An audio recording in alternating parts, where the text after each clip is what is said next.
There in Paula's report, you just saw some of the best esports players in the world, and you may notice all of them are male, and that's not unusual at all. Among the top 100 players in last year's League of Legends championships, exactly 0 are women. There's even a gender gap among the characters that appear in games. So one academic study finds that in a sample of 150 top games, only 15% of characters are female, and it's not because men like playing video games more than women. Now, according to a study by the Pew Research Center, 48% of U.S. gamers are actually women. So what's stopping female gamers from going pro? Well, I took that question to Lydia Picknell and asked her about her experience as a top esports coach.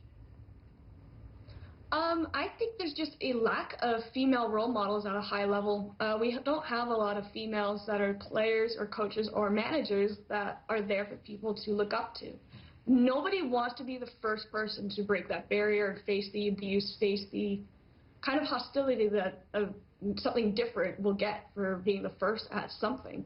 Do female competitive players encounter any hostility in the esports world? Yes and no. It depends on how you kind of portray yourself. Like anything that's different at first will always be kind of treated badly. Last year I received death threats just for being in esports. I've had rape threats. I've had just these crazy things that have been happening just because people aren't really used to, you know, a female being out there. And like I think part of it is because a lot of gamers don't have the social skills developed yet. A lot of them are younger, or it's just a different generation that when there's something different, their first reaction is to be hostile towards that person.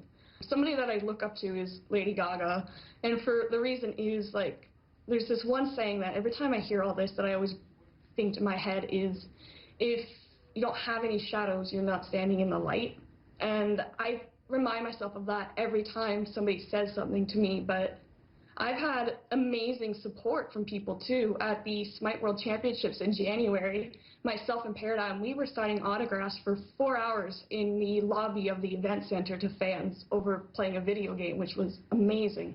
I've had people come up to me crying, saying they've never met a woman that's that far into esports, and they were freaking out about it. And I was like, honey, I play a video game. Now, esports competitive players are right now predominantly male, and esports audiences are definitely very male right now. Do you feel that that's changing, though? Are more women showing up as spectators?